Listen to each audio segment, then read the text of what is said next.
Soalnya nanti kurang ini boleh ini ya. Oke, baik. Assalamualaikum warahmatullahi wabarakatuh.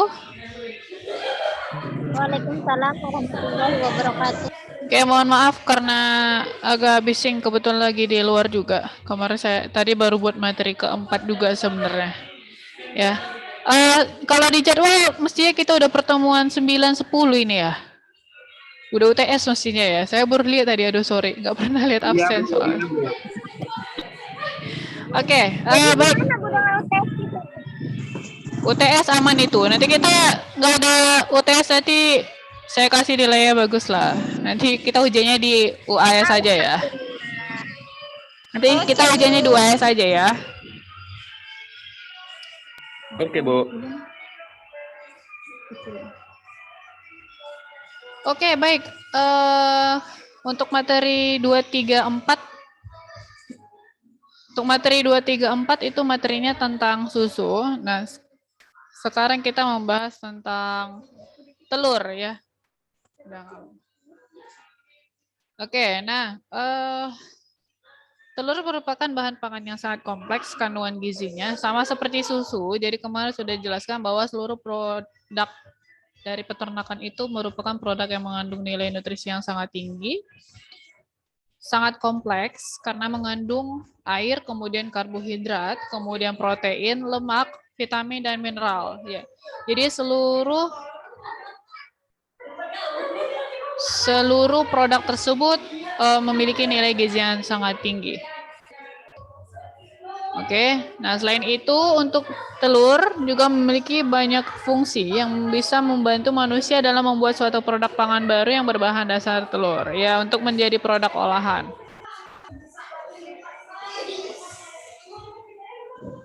Oke, nah telur sendiri merupakan produk peternakan yang harganya cukup terjangkau dan sudah banyak dikonsumsi oleh masyarakat.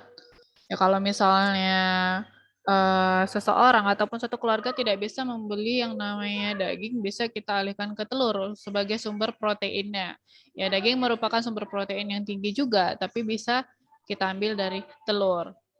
Oke, nah untuk telur, baik itu telur ayam, telur itik, kemudian telur puyuh, nutrisi yang secara umum itu sama, cuman presentasinya berbeda dikandungnya di dalamnya. Misalnya lemaknya berapa, proteinnya berapa, itu berbeda. Oke, nah telur juga mengandung protein bermutu tinggi karena mengandung asam amino esensial yang sangat lengkap, sehingga dapat dijadikan patokan dalam menentukan mutu protein berbagai bahan pangan. Nah, mungkin teman-teman juga udah tahu ya, komponen ataupun struktur telur itu terdiri dari beberapa bagian. Ada yang namanya putih telur atau bahasanya albumen, bahasa lainnya albumen, kemudian kuning telur atau yolk, kemudian ada kulit telur ataupun eggshell. Nah, ini adalah bagian telur utuh. Bagian luarnya namanya cangkang telur kalau bahasa kitanya ya, bahasa kerennya itu adalah shell ataupun eggshell. Jadi cangkang telur. Cangkang telur ini teksturnya sangat keras, ya mengandung kalsium, mengandung mineral, mengandung kalium ataupun mengandung mikronutrien, ya mikronutrien yang sangat tinggi. Ya jadi cangkang telur ini bisa juga kita manfaatkan nanti sebagai pupuk, ya untuk sebagai sumber kalium, sebagai sumber kalsium, ataupun bisa kita gunakan sebagai pakan ternak tentunya dengan pengolahan yang benar. Nah, bagian keduanya di dalamnya itu ada putih telur. Ya, putih telur mengandung protein yang sangat tinggi, ya. Nah, jadi kalau misalnya teman-teman ada dengar kata albumen, berarti itu adalah putih telur. Oke. Kemudian ada seperti tali penghubung antara kuning telur dan putih telur mendekati ke cangkangnya, ini namanya kalaza. Jadi berfungsi sebagai pengangkut ataupun penyalur makanan ke si embrio yang ada di dalam kuning telur. Ya, kuning telur ini yang ada di dalamnya ya warna kuning ya. Nah, kuning telur ini juga semakin kuning ataupun semakin orange warnanya itu berarti menunjukkan kualitas yang semakin bagus karena mengandung beta karoten ataupun vitamin A yang sangat tinggi. Nah, kenapa bisa seperti itu? Tergantung dari pakan yang kita berikan dan juga genetik dari si ternak unggas tersebut. Ya. Nah, di sini ada yang namanya membran. membran ini kalau teman-teman perhatikan antara cangkang telur dan putih telur itu ada lapisan tipis, ya, ada lapisan tipis, itulah namanya dia membran untuk mempertahankan si putih telurnya tadi. Nah, si telur ini sendiri memiliki kelas yang berbeda-beda ya. Ada yang grade A, ada yang grade B, ada yang grade C, sama seperti susu. Nah, untuk pembagian kelasnya tersebut bisa kita tentukan dari posisi si kuning telurnya dan apa namanya ya, dan juga kekentalan dari si putih telurnya tadi. Oke, nah ini nanti bisa dibaca saja. Ini ringkasan dari yang sudah saya jelaskan tadi ya. Nah, jenis telur, kalau telur ayam sudah sering lah ya. Kemudian ada telur bebek. Ya, untuk telur ayam itu ada yang dari ayam kampung, ada yang dari ayam buras ataupun yang biasa disebut dengan ayam merah ya. Ayam merah itu adalah telur yang konsumsi. Ya, untuk konsumsi ayam kampung ukurannya jauh lebih kecil dibandingkan ayam buras. Nah, untuk ayam kampung sendiri pada saat menghasilkan telur, untuk menghasilkan telur, ayam betina harus dikawini oleh ayam jantan. Ya, jadi dia harus melalui fase proses perkawinan dulu, sementara ayam buras tidak. Kenapa ayam buras tidak? Genetik dari si ayam buras tersebut ataupun ayam merah tersebut sudah dimodifikasi bisa menghasilkan telur. Ya, 1 per hari. Nah, jadi dalam 1 tahun ada 365 hari, produktivitasnya berapa itu bisa kita hitung. Kalau misalnya mencapai 365 telur dalam 1 tahun, berarti ayamnya itu sangat bagus ya, 100% berarti. Tapi biasanya itu ada yang 90 sampai 95.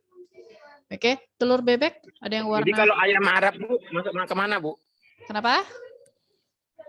Ayam Arab masuk aja bagian kemana Bu? Ayam Arab itu masuk ke bagian ayam kampung lah. Pokoknya ayam buras dia ayam merah. Ya, selain itu kita kategorikan ke ayam kampung. Jadi di beberapa daerah juga berbeda-beda ya untuk ayam kampung ya. Jadi ayam kampung itu ya ayam yang berada memang domestik ada di daerah itu. Gitu loh.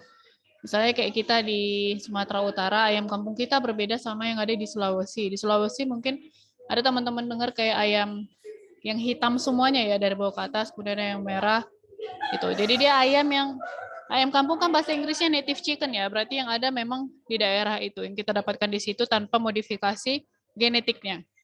Sementara kalau ayam buras itu memang udah dimodifikasi genetiknya, makanya dia bisa bertelur terus. Kalau ayam kampung kalau dia nggak kawin itu nggak bisa menghasilkan telur. Oke. Kemudian telur bebek ada yang putih, ada yang toska ya, bukan biru ya, ada yang warna toska. Nah, kemudian telur puyuh, kemudian ada telur penyu, telur burung onta, dan telur ikan. Oke, kalau telur dibandingkan yang semuanya ini, untuk mungkin pernah dengar nggak kalau mengkonsumsi telur kuning telur itu orang nggak mau mengkonsumsinya gara-gara kolesterol tinggi katanya. Pernah dengar ya? Pernah. Pernah, Bu. Oke, jadi untuk kuning telur sendiri, kenapa masyarakat berasumsi seperti itu? Tadi sudah saya jelaskan bahwa di putih telur itu mengandung protein yang sangat tinggi. Nah, lemaknya itu terdapat pada kuning telur, makanya orang nggak mau mengkonsumsi kuning telur. Cuman, lemak yang ada pada kuning telur itu dia sebenarnya lemak tidak jenuh. Ya, bukan lemak jenuh, bukan lemak yang memberikan efek kesehatan yang buruk. Jadi lemak itu terbagi dua, ada lemak jenuh dan ada lemak tidak jenuh. Kalau lemak jenuh itu berarti yang bisa memberikan penyakit, yang bisa menimbulkan penyakit pada si konsumennya. Sementara yang lemak tidak jenuh berarti lemak yang mudah sekali dipecah ataupun mudah sekali dimetabolisme di dalam tubuh. Jadi dia bisa diserap tubuh. Sementara kalau lemak jahat ataupun lemak jenuh berarti lemak tersebut itu bisa menimbulkan penyakit pada si konsumen. Makanya itulah yang harus dihati-hati. Tapi kalau misalnya ternaknya sudah kita berikan pakan yang bagus, kemudian pakannya difermentasi sehingga kolesterol ataupun lemak yang ada dalam telur itu bisa kita minimalisir. Ya, ini sudah terbukti dari beberapa penelitian yang sudah dilakukan. baik itu di dagingnya, baik itu di telurnya, semuanya sudah dilakukan penelitian. Jadi memang terbukti bahwa pemberian pakan tersebut bisa mempengaruhi kualitas dari si telur. Oke. Nah, untuk telur segar, ciri-cirinya kantung udaranya masih kecil. Ya, kantung udara itu masih kecil, kemudian kulit telurnya bersih, cerah, dan warnanya mulus. Kuning telur terletak di tengah dan tidak ada noda darah ataupun blood spot pada bagian putih maupun kuning telur. Oke. Nah, untuk kantong udara semakin lama penyimpanan telur itu akan semakin membesar. Kenapa? Karena semakin banyak kandungan air yang ada di dalamnya dan masuknya udara ke dalam telur. Ya, jadi kantong udara itu ada di bagian yang paling besar ya, paling besar si telurnya, bukan pada yang bagian lancipnya, paling lebar dia.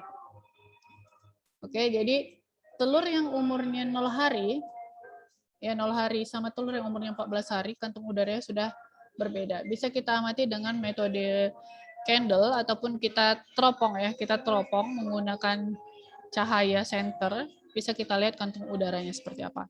Oke, kalau biasanya orang masyarakat umum itu telurnya biasa dikocok gitu ya, digoyang-goyangkan. Kalau telurnya itu kedap berarti dia masih bagus. Sementara kalau sudah seperti encer atau cair, dia berarti kantong udaranya sudah banyak dan kadar airnya sudah tinggi. Oke, jadi penyimpanan telur itu maksimal sebenarnya bagusnya cuma 14 hari pada suhu ruang. Ya, pada suhu ruang cuma 14 hari, itu pun sudah menurun grade-nya. Jadi 7 hari penyimpanan itu kadar airnya sudah tinggi. Nah, pengaruhnya kemana? Kalau misalnya kantung udaranya tinggi, kadar airnya tinggi, pengaruhnya nanti ke posisi kuning telur. Kuning telur itu semakin lama dia akan semakin menyebar ataupun semakin encer. Nah, putih telurnya tadi juga dia akan semakin encer. Jadi posisi yang bagus itu untuk telur 0 hari bisa teman-teman amati ya, yang bekerja di peternakan ayam petelur, ayam layer, itu bisa diamati 0 hari sama bandingkan sama yang beberapa hari. Jadi posisi kuning telur itu memang dia berada pas di tengah-tengah si putih telur, dan putih telurnya itu membrannya masih bagus, belum pecah. Ya, jadi konsistensi ataupun kekentalan dari kuning dan putih telurnya itu jauh berbeda. Nah, kalau misalnya ada blood spot di tengah, itu bisa terjadi sebenarnya pada telur segar juga bisa terjadi, tapi bisa juga terjadi pada telur yang sudah lama. Nah, blood spot ini kenapa bisa terjadi? Karena pada saat pembentukan telurnya ada ada termutasi seperti itu dia. Jadi telur yang tadi yang sebelum dihasilkan, dan telur itu pertama terbentuk kuning telurnya ya, terakhir terbentuk cangkangnya. Nah, makanya blood spot itu biasanya ada di kuning telurnya. Oke, jadi bisa nggak sih sebenarnya kita konsumsi telur yang seperti itu? Selama telurnya ini tidak busuk, masih bisa kita konsumsi, tapi tidak boleh dikonsumsi dalam kondisi mentah. Ya, bisa kita konsumsi kalau sudah dimasak. Ya, untuk ayam layer sendiri ataupun ayam merah ini ada ya telur yang kita temukan seperti itu. Apalagi ayam kampung. Oke. Nah, yang blood spot tadi masuk ke penyimpangan telur. Ya, kalau misalnya ada blood spot itu termasuk penyimpangan telur, karena telur segar tidak ada blood spotnya sebenarnya. Tapi beberapa kondisi bisa terjadi karena faktor pembentukan telur yang ada di dalam si ternak tersebut. Oke. Yang pertama itu tadi blood spot, kemudian yang kedua telur dengan 2 kuning telur. Kemudian ada yang tanpa kuning telur. Oke, kemudian ada telur dalam telur. Kemudian ada noda daging. Kemudian ada penyimpangan warna kuning telur, penyimpangan flavor aromanya. Nah, ada yang kulit telurnya lunak, kulit telur tipis, kemudian berkapur dan mengkilap, dan bentuk telur yang tidak normal. Nah, semua ini terjadi pada saat pembentukan telur di dalam. Siapa yang nyoret-nyoret ini?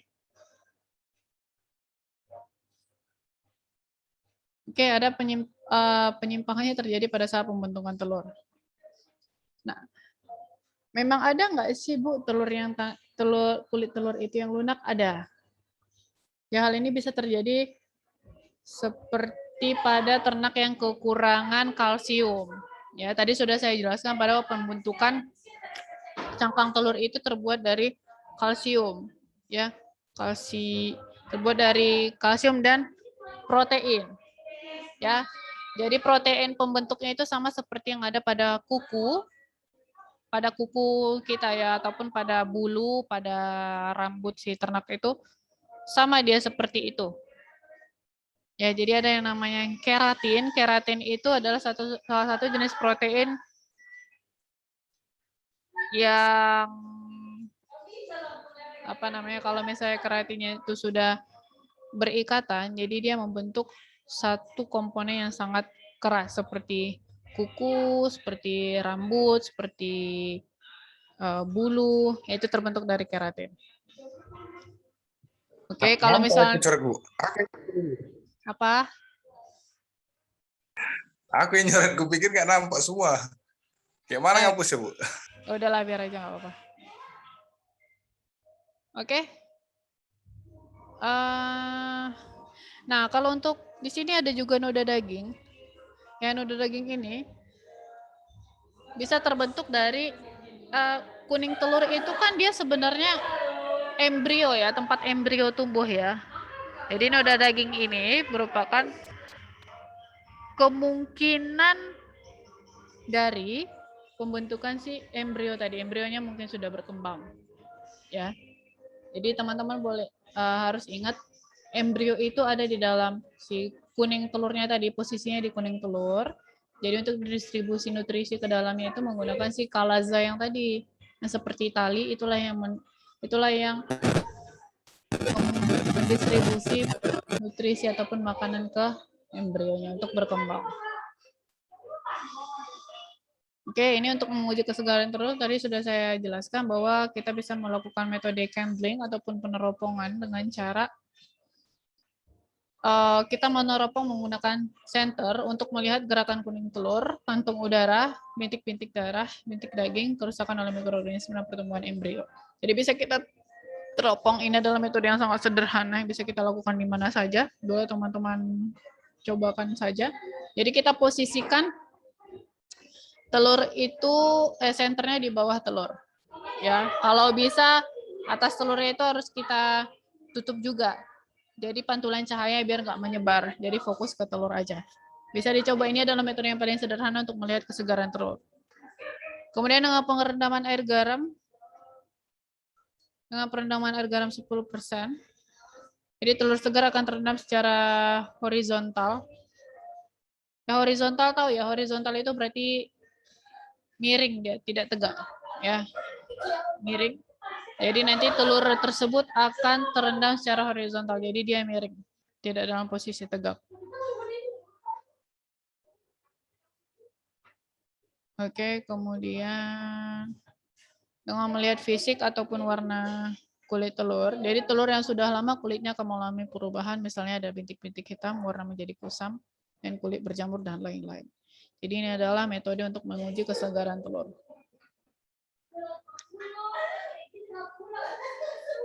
Oke, kemudian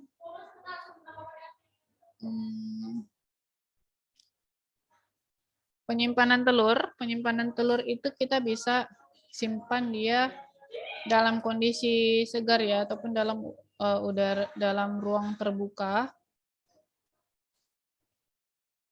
Ya, kita bisa simpan dalam ruang terbuka, kemudian kita bisa simpan di dalam lemari pendingin, dan tidak boleh mendekati bau-bauan ya, ataupun misalnya seperti bahan-bahan kimia ataupun zat kimia yang memiliki bau menyengat, karena bisa menyerap bau ataupun aroma yang ada di sekitar melalui pori-porinya. Yang kita lihat saja sebenarnya pori-pori telur itu tidak terlihat, tapi sebenarnya dia bisa menyerap bau sehingga bisa mempengaruhi aroma dari telur tersebut kalau misalnya kita pecahkan. Ya. Jadi telur segar ini dapat kita simpan sampai 2 minggu ataupun 14 hari dalam refrigerator. Pada suhu ruang juga bisa kita simpan selama 2 minggu, tapi dia sudah mengalami perubahan. Oke, untuk hasil yang lebih baik sebelum digunakan, telur digunakan setengah jam sebelum telur digunakan. Nah, kalau misalnya kita simpan dalam refrigerator, sebelum kita gunakan ataupun sebelum kita masak, itu kita biarkan dulu dia, atau kita normalkan dulu suhunya pada suhu ruang. Ya, suhu ruang 37. Pada suhu ruang, kita normalkan dulu dia pada suhu 27 derajat Celcius. Ya, setelah itu baru kita gunakan untuk buat kue, untuk dimasak, dan untuk yang lain-lainnya. Gunanya untuk apa? Agar kondisi dari si telur tadi itu normal kembali. Ya, putih telur itu bisa berpengaruh, bisa lebih kental konsistensinya kalau misalnya kita masukin ke dalam refrigerator, ke dalam pendingin. Oke, jadi bisa mempengaruhi kualitas dari produk yang akan kita olah nanti. Nah, jadi selama masa penyimpanan ada terjadi perubahan-perubahan. Yang pertama perubahan penurunan berat telur disebabkan oleh adanya penguapan air dan keluarnya gas karbon dioksida, NH3, N2, dan H2S. Ya, jadi semakin lama penyimpanan, berat telur yang tadi normalnya untuk grade A itu sekitar 60-65 gram, ya bisa terjadi penurunan karena kadar air yang ada di dalamnya sudah menurun. Oke. Sudah menguap. Ya, kemudian ada keluar gas yang ada keluar gas seperti karbon dioksida. Ya, itulah dia nanti yang menyebabkan membesarnya kantong udara yang ada di dalam telur. Ya, yang nomor 2 ya, semakin lama telur disimpan, kadar air semakin berkurang atau menguap sehingga kantong udara semakin besar. Keadaan ini menyebabkan berat jenis telur turun. Oke, jadi beratnya bisa berkurang semakin lama penyimpanan.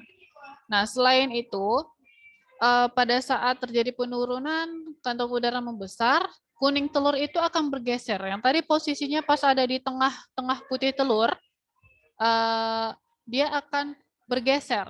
Ya, dia akan bergeser ke bagian tertentu karena kuning telurnya juga sudah mencair, kemudian putih telurnya juga sudah mencair dipengaruhi dari kantong udara yang tadi yang semakin membesar. Ya, makanya semakin lama kita simpan telur itu, putih telurnya bisa semakin encer, kemudian kuning telurnya juga semakin encer. Bahkan ada yang sampai bergabung antara kuning telur dan putih telurnya. Ya, hal ini bisa terjadi karena adanya perubahan gravitasi juga dipengaruhi dari kantong udara tadi yang membesar. Oke, kemudian ada bercak-bercak pada permukaan kulit. Semakin lama telur disimpan, penyebaran air semakin tidak merata sehingga menimbulkan noda bercak.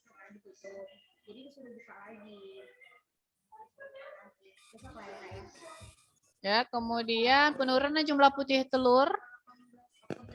Nah, ini disebabkan selat glycoproteinofumusin pecah sehingga putih telur banyak yang menjadi cair. Ya, jadi kalau misalnya teman-teman perhatikan telur yang segar itu putih telurnya seperti ada membrannya gitu loh. Dia cantik bentuk ya. Yang kuning telurnya ada di tengah, kemudian putih telurnya. Jadi putih telur yang kental tadi itu akan semakin lama penyimpanan akan semakin mencair dia. Oke. Nah, kemudian peningkatan jumlah kuning telur ini tadi sudah dijelaskan ya. Perpindahan air dari albumin ke kuning telur oleh karena perbedaan tekanan osmosis. Jadi putih telur itu lebih cair dibandingkan kuning telur. Ya, jadi karena dia cair, kantong udara yang semakin membesar, udara yang semakin banyak di dalam, maka terjadi proses osmosis yang menyebabkan perpindahan cairan yang tadi air yang ada di dalam putih telur itu masuk ke dalam kuning telur sehingga menyebabkan kuning telur itu semakin cair. Ya, itu yang menyebabkan kuning telur itu bisa pecah. Nah, akibatnya apa? Kalau misalnya telur itu sudah lama, bisa jadi terjadi perubahan aroma, perubahan bau, dan juga perubahan rasa. Aroma yang mungkin sudah mendekati bau busuk ya. Itulah semakin lama penyimpanannya. Ya, kemudian keluarnya gas CO2 dan peningkatan pH ataupun kadar asamnya, derajat asamnya ya. Jadi telur itu pH-nya 7, semakin lama penyimpanannya bisa meningkat menjadi 10-11. Ya, jadi semakin basah karena hilangnya CO2. Jadi untuk tingkatan pH 7 itu netral, di bawah 7 itu asam, di atas 7 itu kondisinya kondisi basah.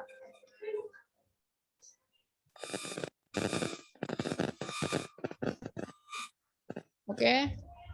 Nah, sifat fungsional telur itu bisa meliputi daya koagulasi, ya, kemudian daya buih, daya emulsi, kontrol kristalisasi, dan pewarna.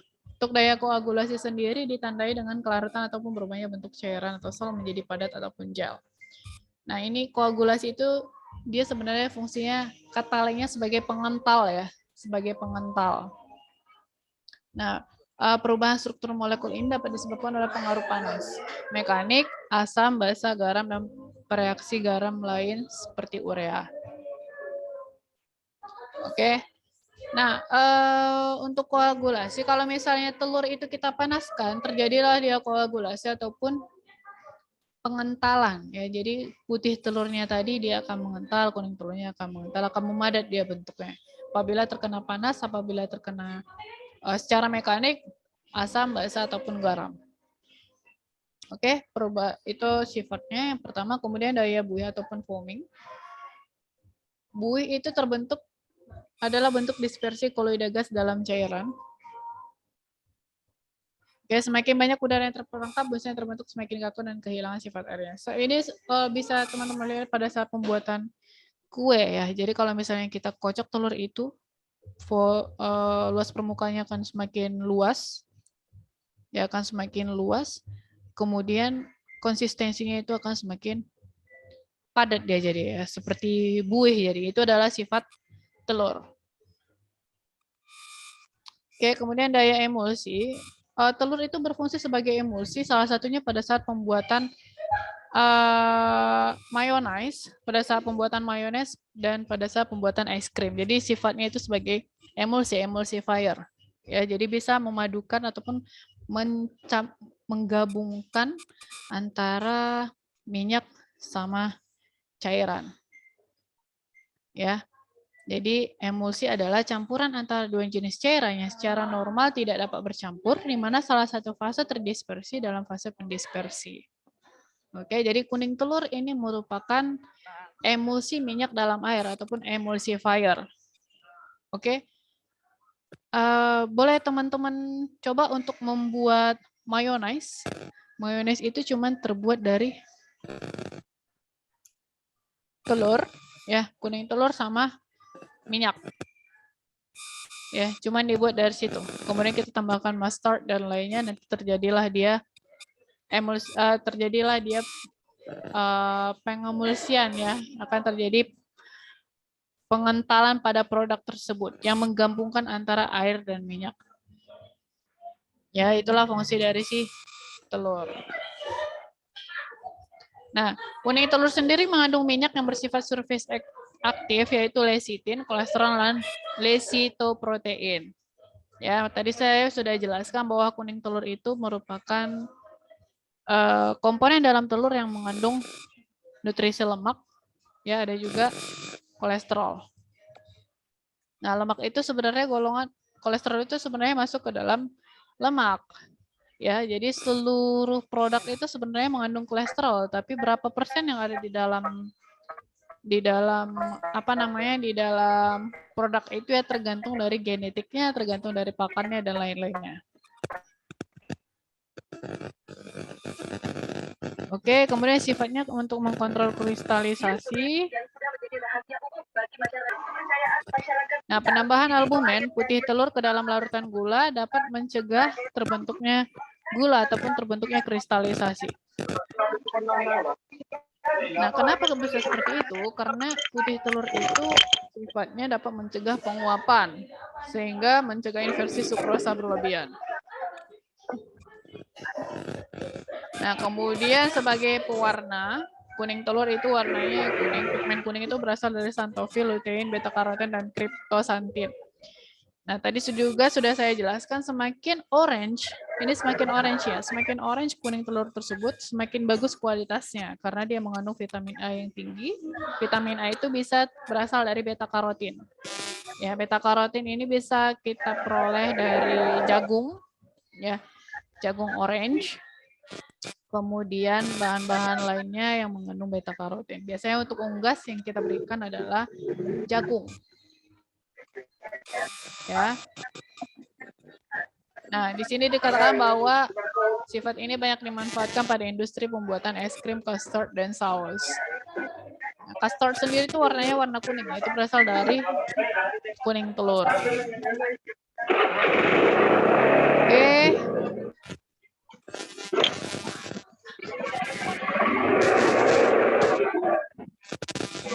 Nah, untuk komposisi kimia telur, putih telur itu bahasa lainnya adalah albumen ya.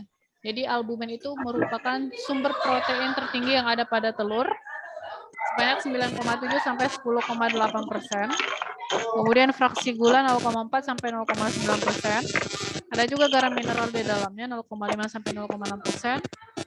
Ada sedikit lemak 0,03, abu 0,5 sampai 0,6. Kemudian berat keringnya 10,6 sampai 12,1%. Tergantung strain dari ayam tersebut, kemudian umur ayam, berat telur, dan lama penyimpanan.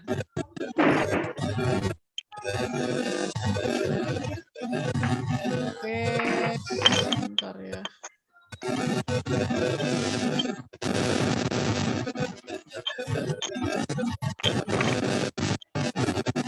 Bang Darmen, ini matikan apanya? Boleh di off-kan mic-nya enggak?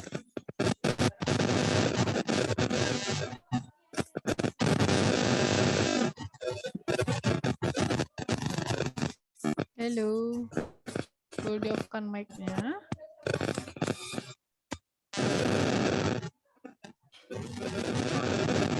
Bang Darmen, mic-nya Bang Darmen. Bambang.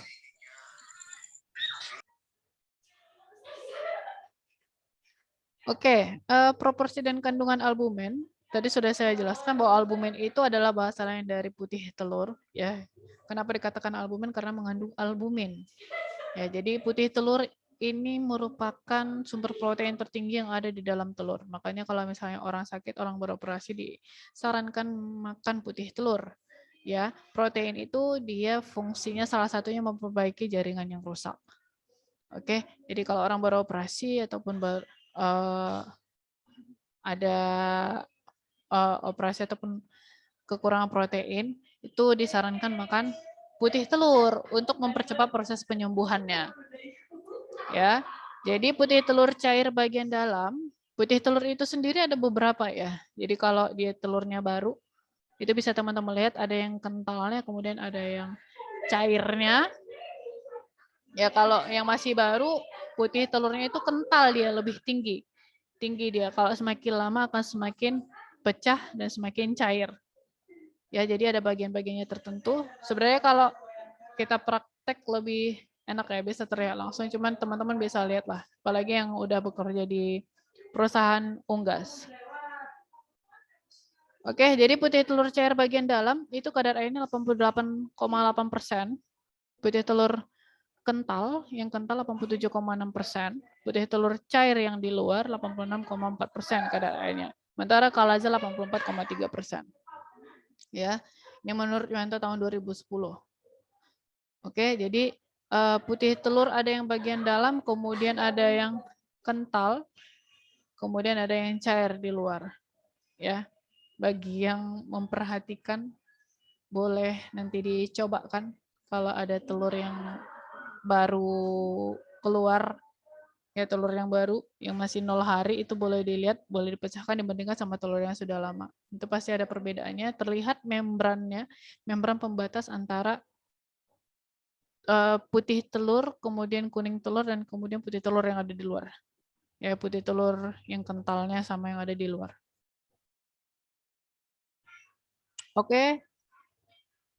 Nah, protein itu tadi kan dia paling tinggi itu di albumen tadi ya saya bilang ya, albumen.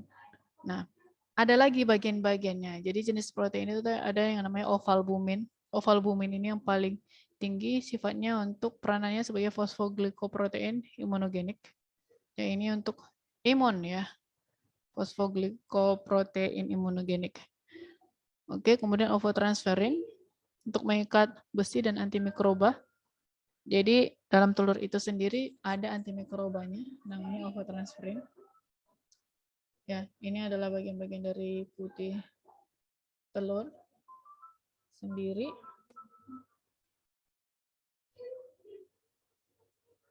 Oke, nanti ini boleh dibaca ya. 3 menit lagi sisa. Saya ambil yang pentingnya aja. Nah, untuk kuning telur sendiri merupakan makanan dan sumber lemak bagi perkembangan embrio. Ya, tadi sudah saya jelaskan bahwa embrio itu ada posisinya di kuning telur. Hampir 66% protein kuning telur berikatan dengan lemak membentuk lipoprotein. Oke, lipoprotein itu berarti lemak yang berikatan dengan protein. Jadi ada 66% protein kuning telur berikatan dengan lemak membentuk lipoprotein namanya ya, protein dengan lemak. Kuning telur berwarna kuning dan putih disebabkan pigmentasi yang tidak seragam. Ya, hal ini disebabkan karena apa ini? Zeaxanthin dan xanthofil yang diabsorpsi dari pakan bervariasi tergantung kualitas pakan. Ya, jadi bukan cuma di telur aja, susu, kemudian daging, itu semuanya dipengaruhi oleh pakan. Ini di luar dari genetik ya. Di luar dari genetiknya dipengaruhi oleh pakan dari ternak itu sendiri. Semakin bagus pakannya, semakin bagus produk yang dihasilkan. Oke, untuk kuning telur sendiri terdiri dari 3 bagian, ada latebra, ada kuning telur berwarna putih white yolk, dan kuning telur berwarna kuning ataupun yellow yolk, kemudian membran vitellina.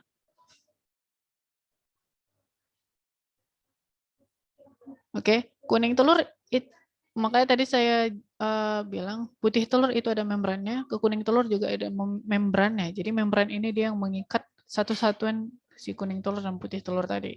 Ya, kalau untuk kuning telur namanya membran vitellina, tersusun dari keratin dan ovomusin. Membran ini memisahkan putih telur dan kuning telur. Jadi ada yang memisahkan putih telur dan kuning telur, makanya putih dan kuning itu tidak bersatu. Ya, jadi kalau misalnya teman-teman itu masak telur ya, telur setengah matang. Jadi kan untuk memecahkan kuning telur itu kan agak sedikit lebih nggak langsung pecah dia ya. Jadi kadang seperti ada membran pembatasnya gitu loh. Baru dia pecah, keluarlah, melubarlah dia si putih telur, si kuning telurnya. Itu namanya membran vitellina. Ya. Kemudian nah, komposisi kuning telur terdiri dari air 50%, lemak 32-36%, proteinnya ada 16%, kemudian glukosa sebanyak 1-2 telur. Oke, makanya rasa dari si kuning telur itu sebenarnya dia gurih ya, karena lemaknya tinggi, kemudian ada sedikit seperti rasa manisnya karena ternyata di dalam telur itu ada yang namanya glukosa. Ya, glukosa itu merupakan contoh dari gula. Oke, waktunya tinggal sedikit. Ini nanti dibaca aja.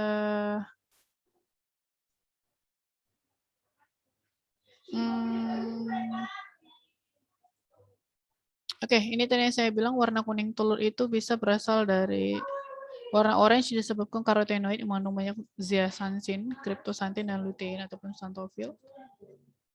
Kenaikan warna kuning telur berlebihan akan mengakibatkan penurunan jumlah vitamin A karena ada kompetisi dengan xanthofil.